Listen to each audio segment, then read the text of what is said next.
denominado Bajando a Tierra el Carbono. Les reitero que el número para formular las preguntas es el 099-716-419. Después de la siguiente presentación se vendrá esta ronda de preguntas y respuestas.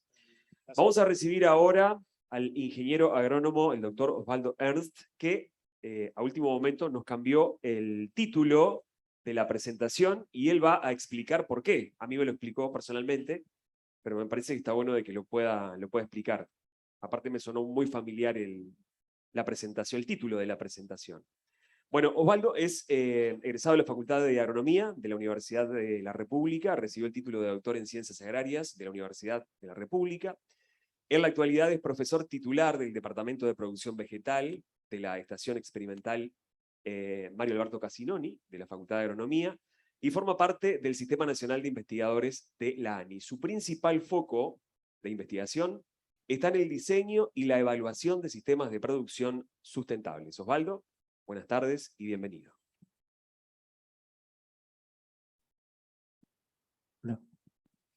Bueno, buenas tardes a quienes todavía no he saludado. Muchas gracias por la invitación a participar y compartir este tiempo con ustedes. Felicitar a los organizadores por la temática planteada en estos 2 días y particularmente por el contenido que se le ha logrado dar a estos 2 días, por la calidad de la información y de la discusión que se logró en esta etapa. La presentación, entonces, bueno, como ya fue anunciado, cambió un poquito el título. Eso tiene que ver con varias cosas. Una de ellas es porque planteé organizar un poco a ver cuál era el mensaje que quería transmitir o llevar adelante en la presentación, porque conversando con Santiago, la idea era que, bueno, que al final pudiera resumir un poco muchas de las cosas que se habían estado manejando en estas 2 jornadas. Me fui unos cuantos días, hice un lote de kilómetros, me puse a pensar y a hacer cosas, y me había quedado este eslogan de la presentación que surge de la letra de una murga, en la cual muchas veces se refleja la realidad de lo que sucede, y había quedado como parte de una respuesta a una pregunta que recibí en la jornada de Fucrea. Que respondí frente a una pregunta que recibí, que bueno, el tiempo va cambiando el escenario. Eso quiere decir que los problemas que discutimos hoy en torno a al mismo nombre va cambiando el foco que le vamos haciendo, porque la implementación de las soluciones que encontramos van generando nuevos problemas y porque desde afuera nos imponen algunas restricciones y algunas estrategias de cambio que las tenemos que ir analizando. Entonces el tiempo va cambiando el escenario y vamos a tratar de conversar sobre eso. Un punto importante que les tengo que plantear ahora en la primera parte de la presentación es, bueno, en este momento la universidad está de paro, por una movilización por presupuesto. Como ustedes sabrán, la rendición de cuentas se terminó. La rendición de cuentas tenía una solicitud de incremento presupuestal asociado fundamentalmente al incremento de la matrícula estudiantil y al proyecto de descentralización universitaria, que hace que hoy el 50% de los egresados de la Universidad de la República sean primera generación de universitarios. Eso se logró poniendo a la universidad en todo el territorio nacional, pero para mantener ese esquema de matrícula creciente se necesitan más recursos. No fue realmente mal en la rendición de cuentas. La rendición de cuentas no pedía salario, el salario estaba recortado en una parte importante, en el orden del 6% y de un 7,5% al final del periodo, y en este momento se está en discusión en la tripartita, en el Ministerio de Trabajo, ahora sí por salario. Es la última chance que tiene la universidad de reivindicar el salario, y la reivindicación es por el salario de los grados de ingreso, 1 y 2, que son los que no compiten con el mercado, y por tanto ahí está la apuesta grande de la discusión de hoy. Por tanto, esta actividad yo la voy a hacer bajo lo que denominamos guardia gremial, porque son actividades comprometidas Y esta cháchara inicial tiene que ver con que el foco de un paro no es joder a nadie, sino hacer visible por qué se hacen los reclamos y lograr algo de lo que estamos planteando. Que no te dé lo mismo quiere decir el resultado de lo que logremos, de lo que ya no logramos o de lo que logremos hoy, no nos tiene que ser indiferente. Dicho esto, entonces volvamos a que el tiempo cambia el escenario.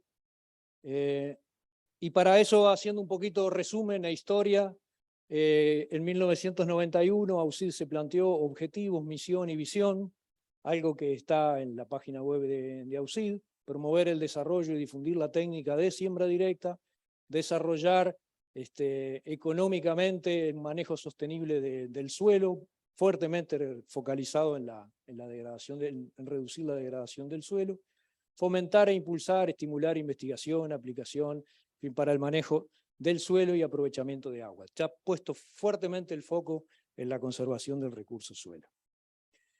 En los primeros años, entonces, el foco de AUCID estuvo básicamente en conservar el suelo y lograr mejorar el contenido de materia orgánica desde el suelo. Carbono orgánico del suelo puesto ahí, pero básicamente lo que se discutía en esos años tenía que ver más con la denominación de materia orgánica del suelo. Y la mayoría de las presentaciones que hemos visto en estos días, el resultado final del carbono orgánico del suelo es un balance entre el aporte de carbono por biomasa producida, parte aérea y raíces, tanto de cultivos como de pastura, como de cultivos de servicio, y las salidas que se den por mineralización de ese carbono y las asociadas a la erosión. Eso es lo que estuvo en el foco de la discusión de los primeros años. En el 2022, si miramos lo que está ahora en la página web de AUCID, dice una entrevista que te hicieron, con el paso del tiempo, tiene que ver con el cambio de escenario, vimos que únicamente la siembra directa no soluciona el 100% de los problemas, y básicamente el de erosión, y es clave una visión sistémica de la rotación y el ingreso de los cultivos de cobertura, y por eso vuelve a estar la idea esa de que el tiempo nos va cambiando el escenario sobre el cual discutimos, pero en realidad es algo sobre el cual estamos haciendo foco en un mismo problema desde diferentes puntos de vista y con diferente importancia relativa. El cambio de escenario al cual yo me refiero tiene que ver además con la presión que viene desde quienes nos miran a nosotros como generadores de información o como usuarios de los recursos para producir. Y ese cambio de escenario a mí me gusta presentarlo como de empresa agropecuaria a fábrica de producir alimentos. En lugar de vernos como dueños de un campo que producimos alimentos, deberíamos vernos como dueños de una fábrica que produce alimentos. Y cuando hay muchas fábricas pegadas, el resultado final, tanto en producción como en otras propiedades emergentes de la producción, es la suma de lo que hace cada uno. Y entonces muy poquitas cosas buenas sumadas terminan en un gran aporte, o muy poquitas cosas negativas sumadas terminan en un gran problema. Entonces a una fábrica, o esta fábrica que es de producir alimentos, tiene insumos. Esos insumos básicamente son no marca, pero bueno, la radiación solar, el anhídrido carbónico que hay en el aire, más todos los insumos que compramos, eso lo metemos dentro de la fábrica, y lo que siempre discutimos es producción de grano. ¿Cuánto produce esa fábrica? Que en definitiva es exportación de nutrientes, de carbono y de agua, en lugar de una bolsita de leche, que la miramos en 1 litro, en granitos de trigo, de soja, de arroz, de lo que estemos produciendo, que llevan envasado nutrientes, agua necesaria para producir, en fin, todo lo que es lo relacionado a la producción de grano. Ahora, cuando hablamos de fábricas, todos nosotros asumimos que esa fábrica tiene emisiones, y esas emisiones son las emisiones de anhídrido carbónico, de metano en el caso de la ganadería o de la producción de arroz, y óxido nitroso, y que esos gases son o se asocian al calentamiento global, al cambio climático. Entonces, esa fábrica de producir alimentos tiene emisiones de gases con efecto invernadero, y aquel concepto de que la producción agropecuaria es una producción sin chimeneas, es cierto porque no vemos la chimenea. pero las emisiones igual están. Y las fábricas tienen efluentes. Y los efluentes de la fábrica de producir alimentos que nosotros manejamos son suelos, producto de la erosión, nutrientes, agroquímicos que se van con el agua, y básicamente, como en el Uruguay, llueve más de lo que retiene el suelo, hay un plano inclinado que junta el agua en una cañada y lo tira en un río, todos los efluentes terminan en contaminación de agua.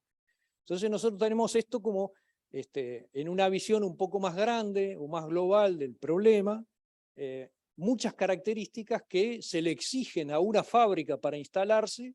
Nosotros también tenemos ese problema y nos van a empezar o nos empiezan a exigir de que cumplamos la normativa de emisiones y la normativa de efluentes.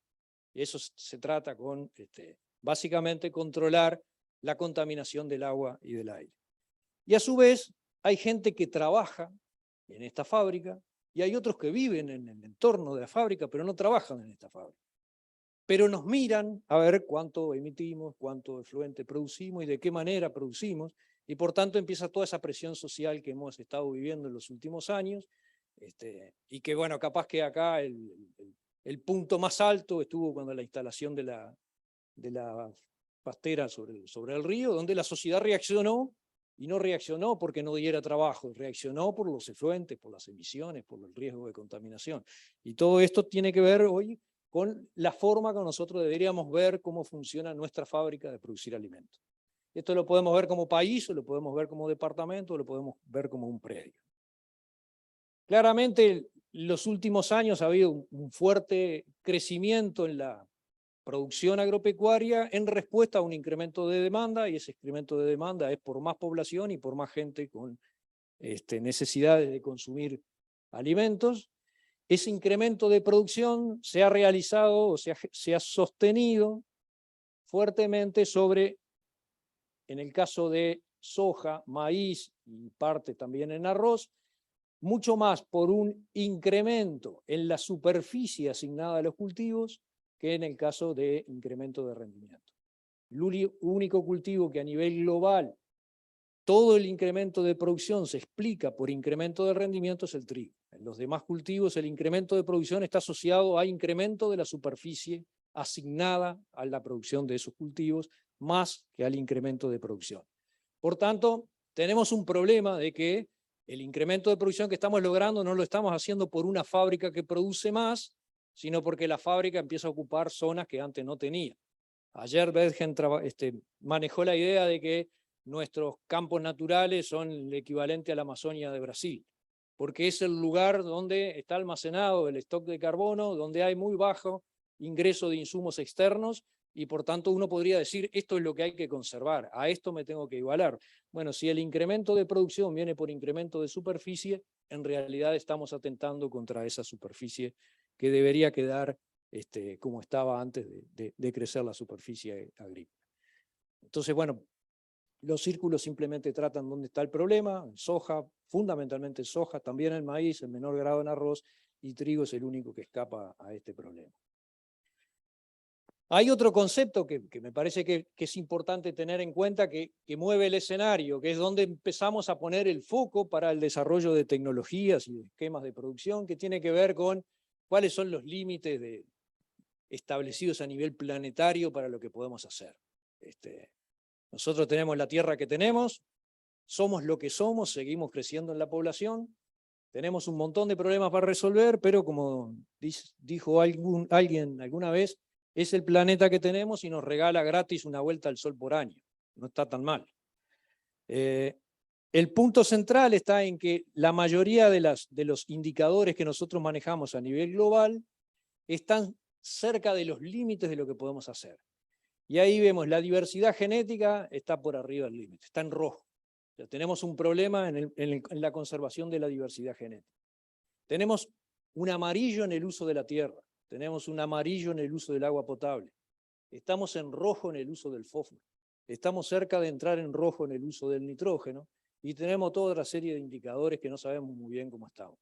Pero los puntos rojos, a nivel global, a nivel planetario, tienen que ver con el uso de la tierra, la calidad del agua, la conservación de la biodiversidad, la carga de nutrientes que estamos utilizando y a dónde van a parar, y el impacto que todo eso tiene sobre el cambio climático. Esto es presión que viene desde afuera, que apunta directamente a la forma como nosotros trabajamos y la estrategia que tenemos de crecimiento para producir más alimento. ¿Qué ha hecho Uruguay? Ahora ya pasando un poco más a lo local frente a esto. No ha sido ajeno a estas presiones ni a esta problemática.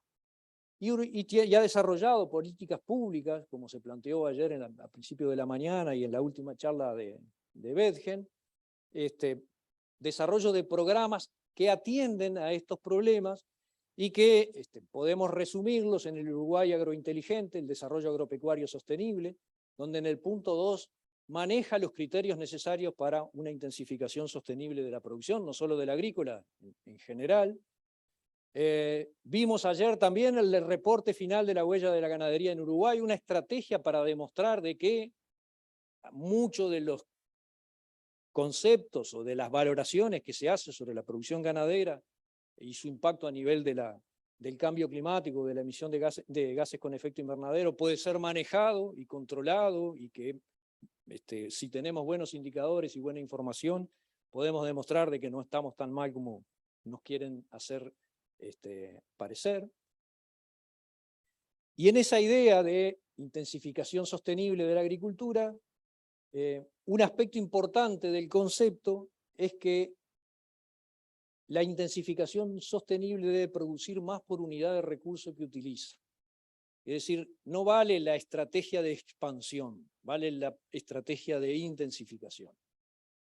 Pero que debe minimizar en ese proceso de producir más por unidad de insumo o de recurso que utiliza, minimizar el impacto que esa producción de alimentos tiene sobre el ambiente. Ahí está el foco y el desafío mayor que tiene cada uno de nosotros. Que como decía al principio, lo bueno, poquito o mucho que podamos hacer, cuando lo sumamos termina siendo muy bueno, y lo malo, poquito que pueda hacer, cuando lo sumamos termina siendo muy malo. Para lograr esto es necesario incrementar la precisión con la que se usan los insumos. Ahí está el foco de las cosas. Aumentar la precisión con la que se usan los insumos supone reducir las ineficiencias y reducir las pérdidas. Ese es el foco sobre el cual se desarrollan los programas de intensificación sostenible. Y para ello requiere un enfoque holístico, global. No podemos mirar nada más que un punto. Requiere mirar el sistema de producción en su conjunto, capitalizar las interacciones, como recién se decía, sumar efectos positivos para incrementar el rendimiento sobre la misma superficie, mejorando las ineficiencias que tenemos hoy, capitalizando la máxima respuesta por unidad de producto. Y para eso no podemos mirar nada más que un cultivo, una estación de crecimiento, sino que debemos mirar cómo funciona esto a lo largo del tiempo. Y el tiempo, para que se den los efectos y los podamos medir, no son 1, 2, 3 años. Son 7, 8, 9, 10 años. La mayoría de los experimentos de largo plazo que hay en el mundo le llevaron al menos 10 años para empezar a mostrar lo que podían dar. Antes de eso es muy difícil poder medir diferencias. ¿Cuáles son los compromisos que el Uruguay asumió y que, como fueron asumidos a nivel gubernamental, son exigencias que se nos vienen a nosotros?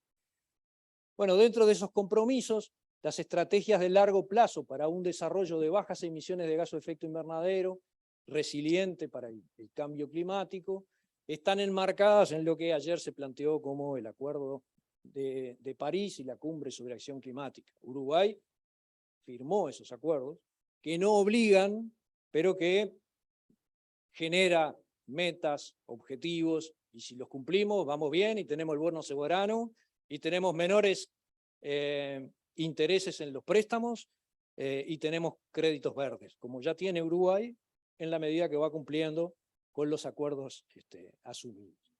Dentro del Acuerdo de París, la iniciativa 4x1000 busca mostrar que la agricultura en los suelos agrícolas puede desempeñar un papel muy importante en la seguridad alimentaria y en el cambio climático. No tiene nada que ver con lo que pasa dentro del predio, tiene que ver con lo que sucede con la suma de lo que hacemos todos a nivel global.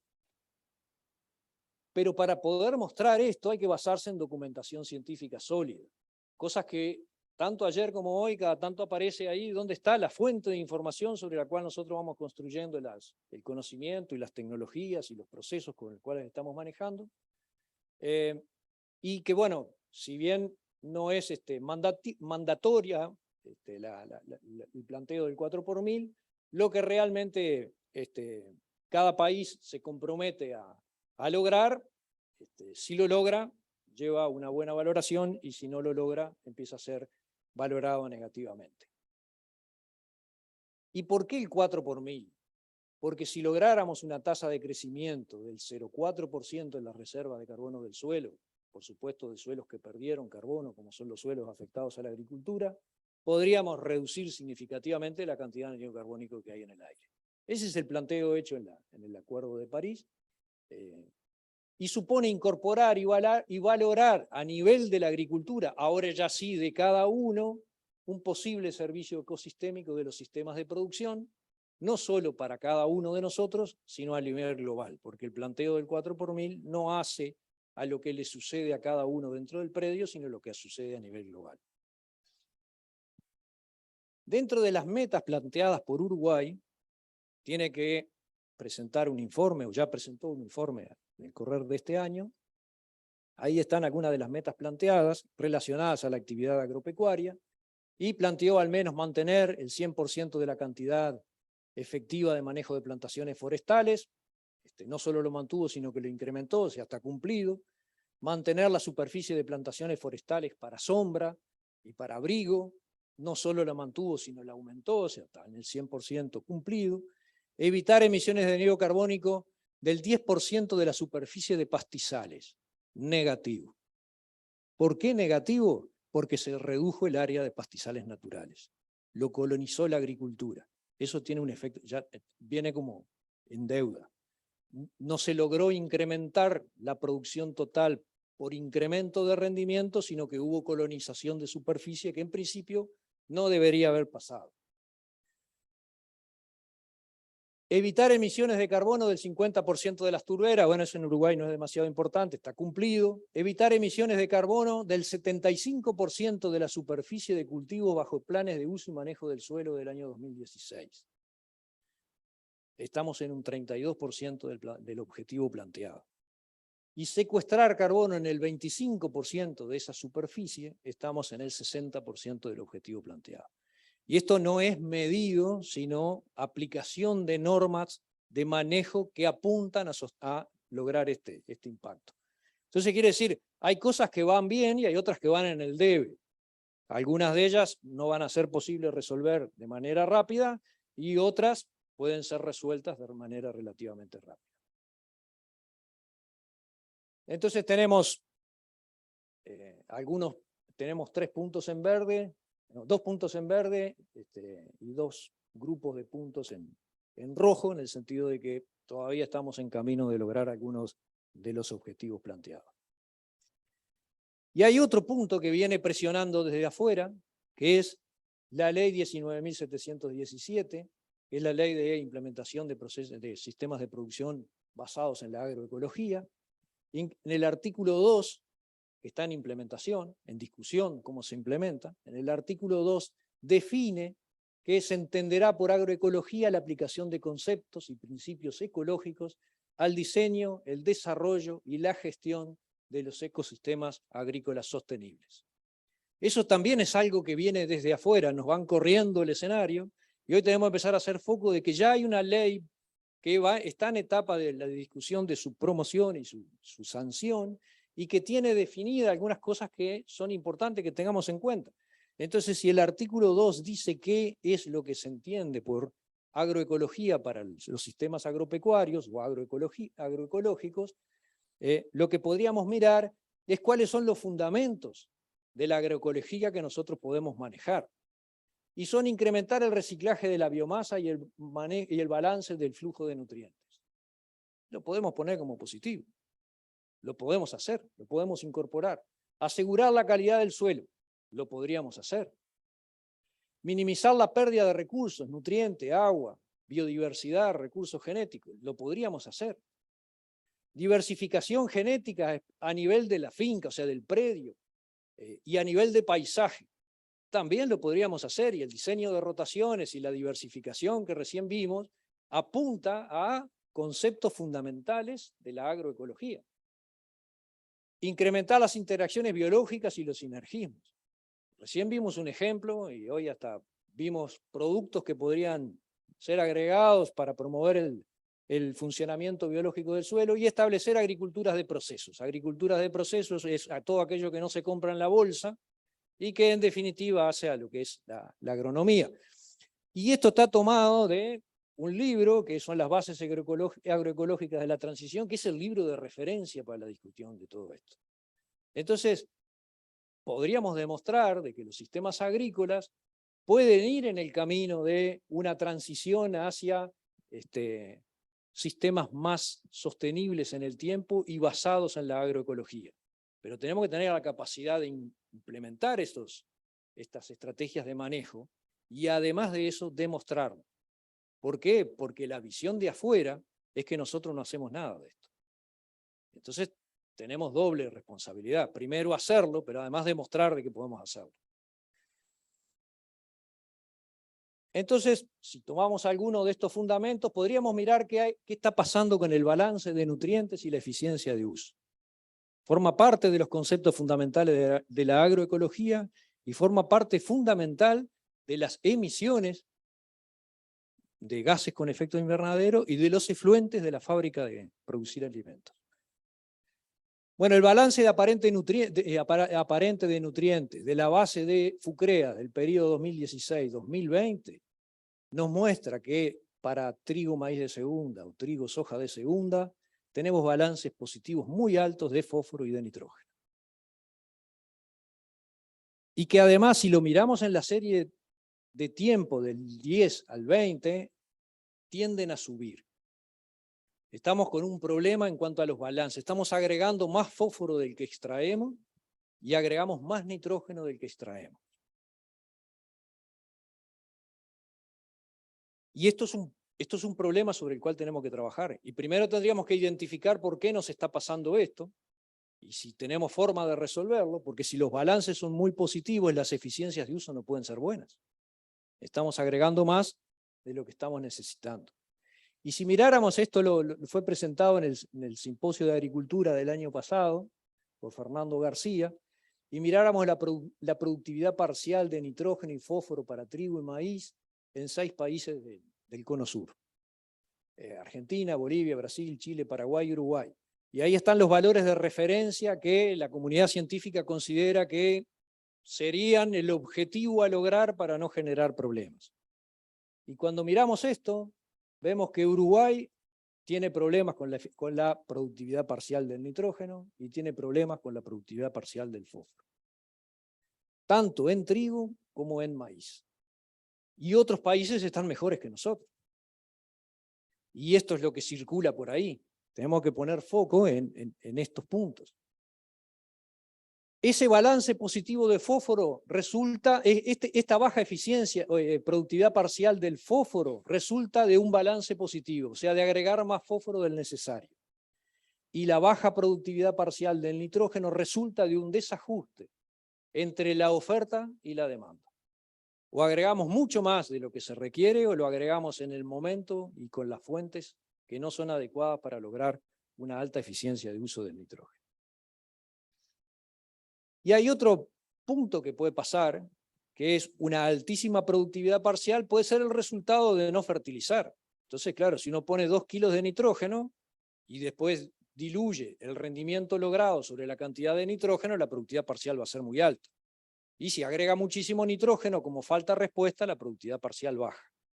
Entonces, lo que se plantea a nivel general es que hay una línea de confort entre el riesgo de degradación de suelo que supone alta productividad parcial por no fertilizar y el riesgo de contaminar que resulta de una baja productividad parcial por agregar de más. Y entonces ahí tenemos a Bolivia, a Paraguay, con una productividad parcial realmente muy baja, con riesgo de degradación de suelo, o sea, se fertiliza muy poco para lo que se produce. Argentina y Brasil están fertilizando dentro del límite de confianza, pero con niveles relativamente bajos de nutrientes, y Chile aparece dentro de lo que sería lo ideal. Y fíjense que Chile está fertilizando lo mismo que Uruguay. La diferencia es que el rendimiento promedio de Uruguay es 4.000 y el rendimiento promedio de Chile es 6.000. Entonces agregamos la misma cantidad de nitrógeno y sacamos cantidades distintas de grano. Algo no está funcionando, algo tenemos que manejar ahí para que eso funcione bien.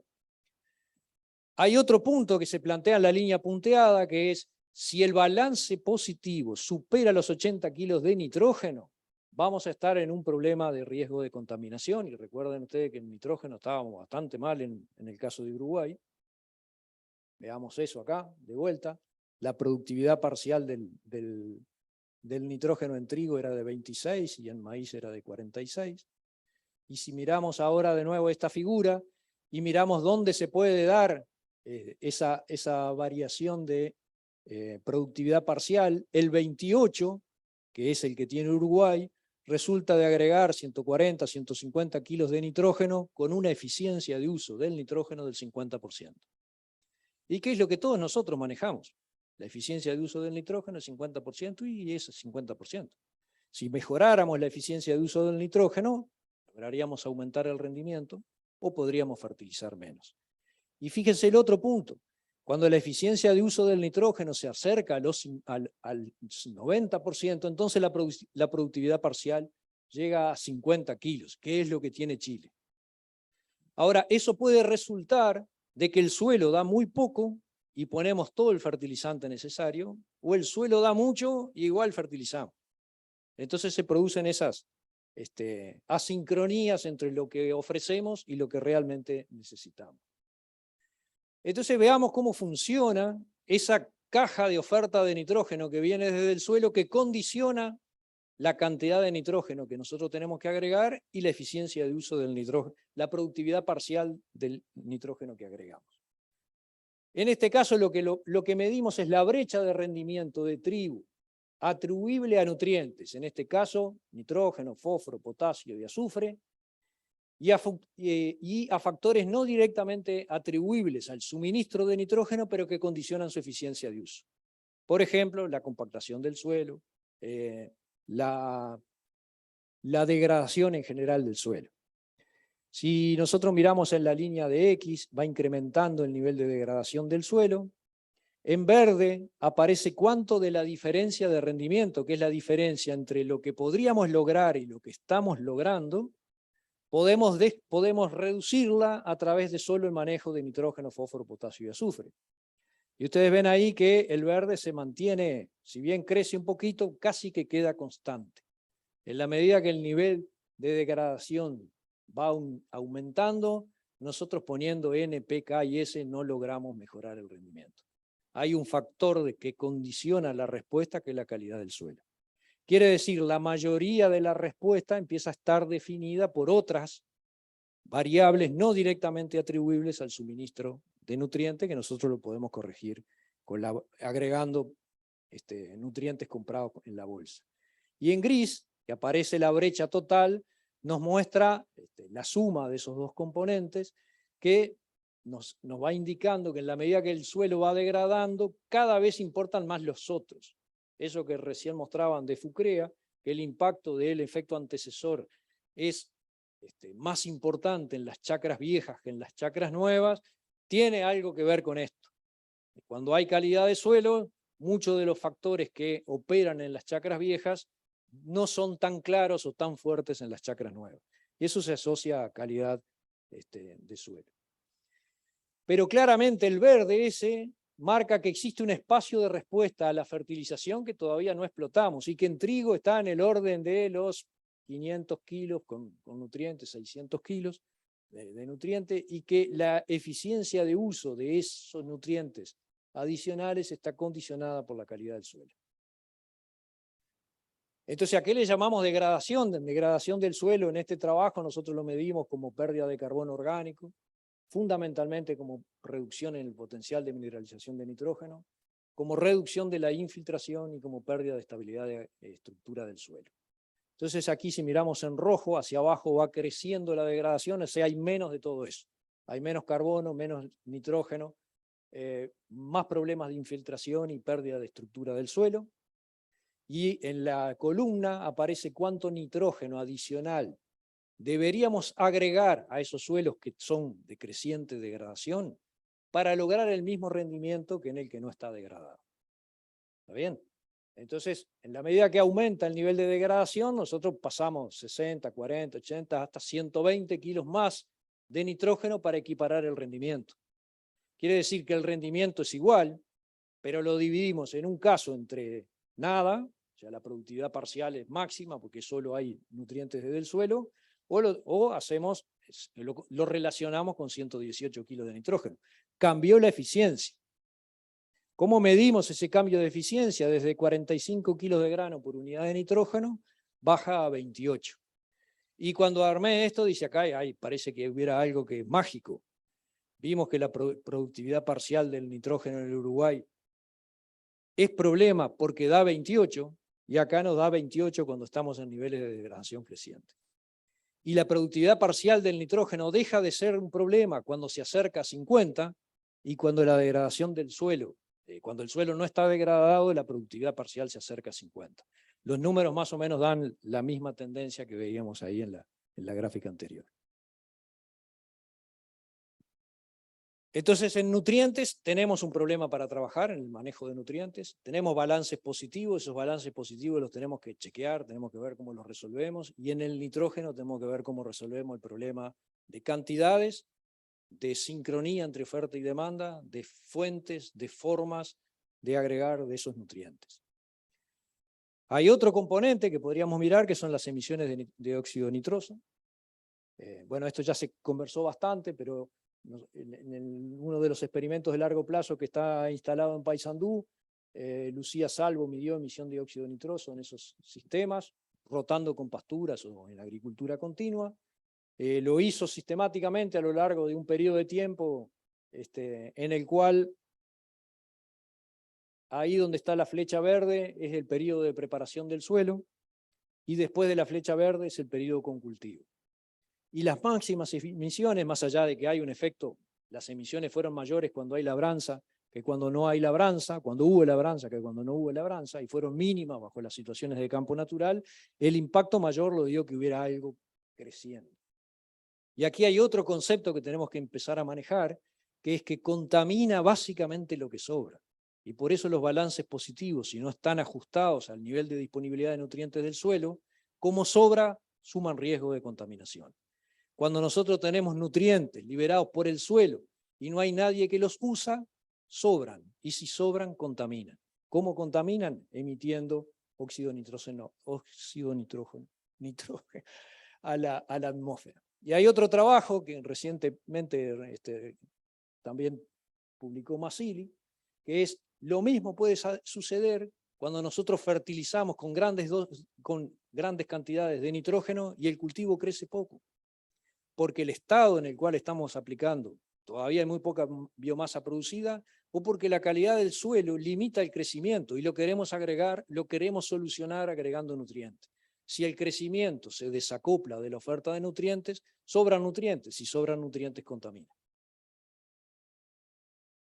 Esquema de fertilización con fósforo. Hay balances positivos de fósforo. Bueno, acá tenemos que corregir esto, tenemos que medir, tenemos que saber cómo resolver el problema del balance positivo de fósforo. Pero a esto le vamos a agregar otro punto adicional. Cuando nosotros miramos la forma como estamos fertilizando con fósforo hoy en los sistemas agrícolas, básicamente se está haciendo como fósforo al boleo. Y en este caso lo que está medido es cuánto fósforo soluble sale con el agua que escurre de un sistema que laborea, que no laborea y que fertiliza o no con fósforo.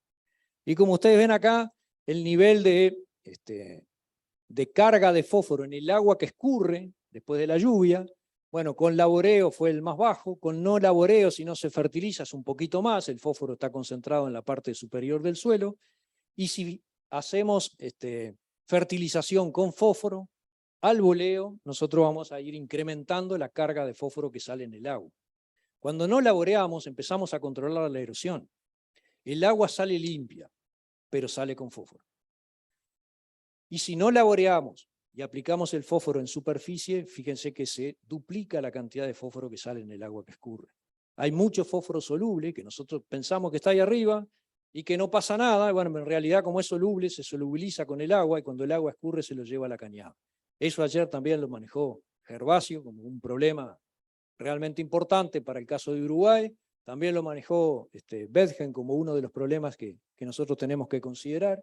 Y aquí el tiempo cambia el escenario. ¿Por qué cambia el escenario? Porque nosotros tenemos que diferenciar la respuesta vegetal del riesgo de contaminación. Y tengo algo que ver con fertilizar con fósforo al boleo. Y el escenario se movió y hoy habría que considerar no solo que aplicar al boleo o incorporar da lo mismo en respuesta vegetal, pero no da lo mismo en el riesgo de contaminación. Y podemos resolver el problema, pero vamos a tener que empezar a ver cómo resolvemos el problema de aplicar el fósforo en superficie, porque expone a un alto movimiento de fósforo con el agua y eso es un problema a nivel de contaminación. La diversidad planificada, o sea, aquello de procesos, lo que vimos hoy, cómo resolver el problema de la biodiversidad natural, la mayoría de los sistemas agrícolas ya la tocó, pero hay un concepto de biodiversidad planificada que es tener sistemas diversos por el tipo de cultivos, por las funciones que cumple, por los roles que tiene y por los requerimientos que tiene dentro del sistema de producción. Y bueno, esto no lo voy a poder borrar, pero ya Santiago lo presentó hoy. Nosotros podemos asociar calidad de suelo con diversidad planificada. Ahí ya Santiago lo explicó, los sistemas con mayor contenido de carbono, mejores propiedades químicas del suelo, estuvieron asociados a sistemas de agricultura con pastura, máxima diversidad, y los sistemas con menores niveles de carbono, con problemas más importantes en los aspectos químicos del suelo, asociados a sistemas con alta frecuencia de soja, que son los menos diversos. Y esto también Santiago lo mostró en la medida que la diversidad de cultivos, me quedó al revés el color de la flecha, la diversidad de cultivos se va reduciendo hacia acá, hacia donde está la flecha, se paga en kilos de rendimiento, en este caso de soja.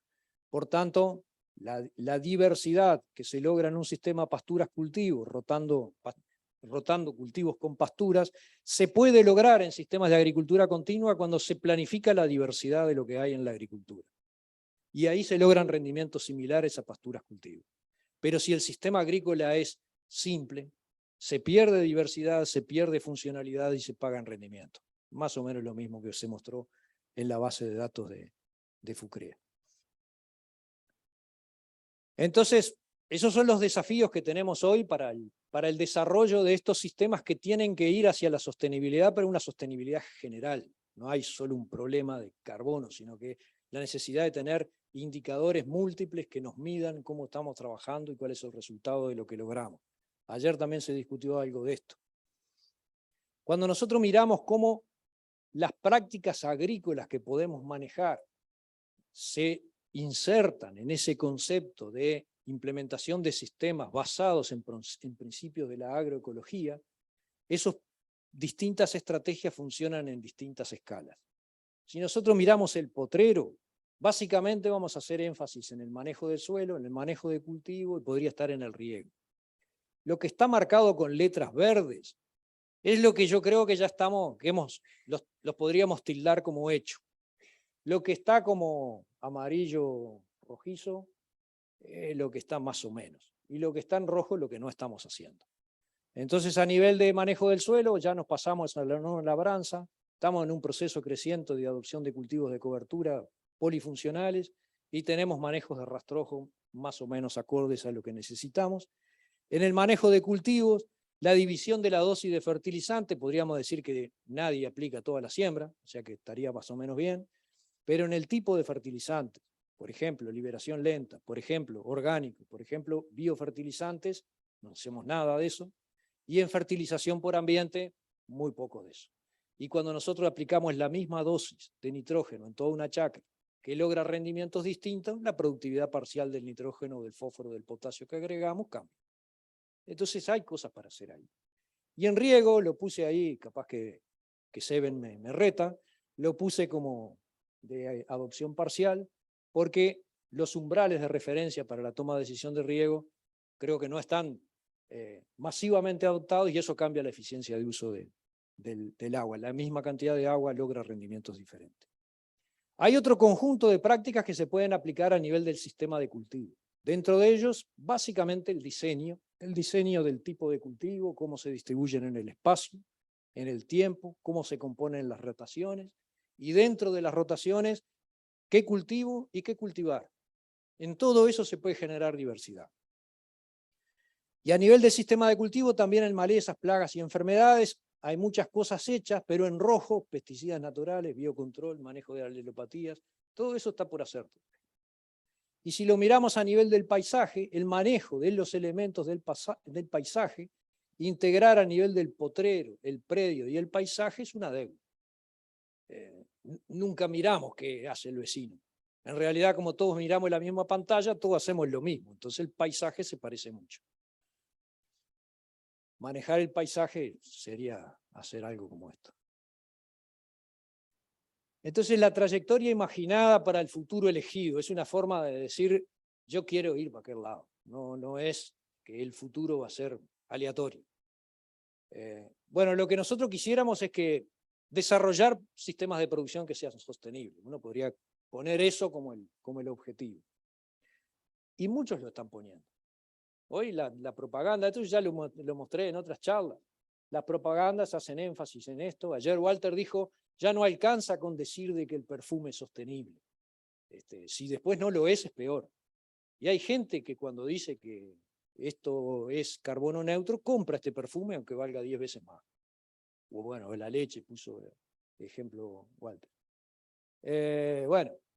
Vestidos con chapitas de Coca-Cola, hay gente que está dispuesta a pagarla más. Y ponerse un poco más lindo, te puede además ayudar el planeta, funciona. Y la propaganda la vemos todos los días. Hoy prendan la televisión, a las 8 pasa este aviso. Entonces, ¿por qué los sistemas de cultivo nosotros no podemos trabajar con la misma lógica? Pero para eso, como dijo Walter, si realmente no lo hacemos, más vale quedarnos quietos. Porque nos están mirando y lo peor que nos puede pasar es decir que hacemos algo que realmente no está funcionando. Podríamos certificar un proceso de producción. Si realmente estamos conscientes de que vamos en el camino, lo hacemos y podemos demostrarlo, podríamos certificar un proceso de producción y lograr colocar productos nuestros en algunos nichos de mercado que hoy no logramos, o lograr precios diferenciales, o bueno, todo lo que se manejó ayer. Entonces, de vuelta, el diseño del sistema de cultivo requiere una mirada muy general, necesita tiempo para pensar, ese tiempo que le dedicaron ahí en FUCREA a responder las preguntas que se me ocurrieron el otro día. Hay que pensar, hay que tener tiempo para pensarlos, para diseñarlos, para implementarlos y para obtener los resultados. Y obtener los resultados lleva mucho tiempo. Por tanto, si bien los mercados siempre pagaron por el grano y no cómo se produjeron, en ese escenario el costo de degradación del suelo siempre lo paga el productor, porque cuando el suelo se degrada le cuesta más producir lo mismo, o produce menos, tiene más riesgos frente a la variabilidad climática, necesita más insumos para pagar el costo de la degradación. Y localmente lo paga la polución, lo paga el color del agua del Río Negro, lo paga a distintos lugares, a distintas formas como nosotros podemos ver cuál es el resultado de la polución, y con esto no estoy diciendo que el sector agropecuario sea el único responsable de todo lo que está pasando. Pero esto está cambiando. Y es posible capitalizarlo y valorar la forma de producción, pero para eso tenemos que tener claro cuál es el objetivo, cuáles son los puntos que nosotros tenemos que resolver, demostrar que lo podemos hacer y cantar cuando realmente lo logremos, no antes. La huella de carbono de lechería ya se mostró como un ejemplo, fíjense Uruguay está allá abajo, junto con Nueva Zelanda. Cuando se mira esto, si esto está como está publicado en un artículo científico, está demostrado que puede ser así, esto tiene un valor enorme. Hay indicadores propuestos para valorar la gestión ambiental y económica de los sistemas agrícolas del litoral, en un trabajo desarrollado fundamentalmente con el acuerdo con FUCREA, INIA, FOMIN, y bueno, y algunos que pusimos algo en el desarrollo de estas cosas, logró armar una serie de indicadores para valorar la sustentabilidad. Y como dijo Bedgen ayer, seguramente el resultado final no sea cierto, no va que dé 4,8, no, pero nos permite tomar definiciones y comparar distintas cosas que hacemos y tomar la decisión de cuál es el mejor, aunque el valor no sea exactamente el que estamos pidiendo. Y esta estrategia, más todo lo que sumaron ahora Sebastián y Virginia en la propuesta de coeficientes para estimar balances de carbono, nos da una adicional a esto, que era tomar un valor de referencia solamente. Pero estas estrategias tienen como fortalezas principales que detrás de esta sencillez hay un sustento teórico. Y para aplicarlo, lo único que se necesita es información que es registro de productores, que ya están, más información GIS que está disponible.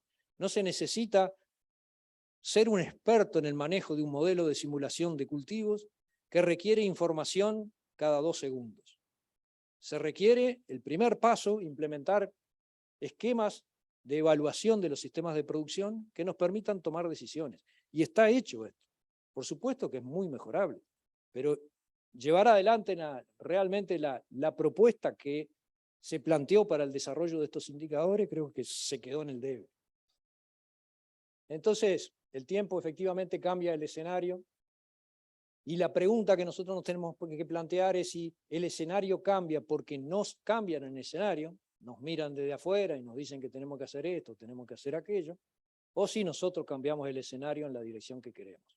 Identifiquemos cuáles son los problemas y caminemos en esa lógica, pero para cambiar el escenario y no que nos cambien el escenario, es necesario transformar la ciencia en acción.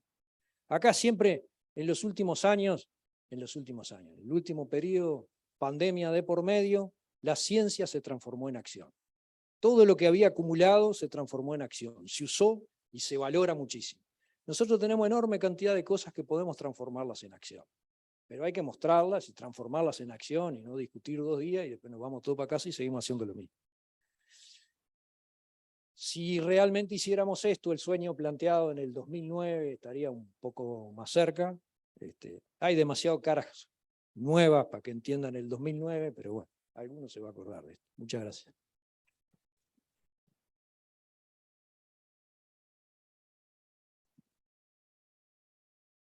Bueno, muy bien. Muchas gracias al ingeniero agrónomo doctor Oswaldo Ertz por la participación.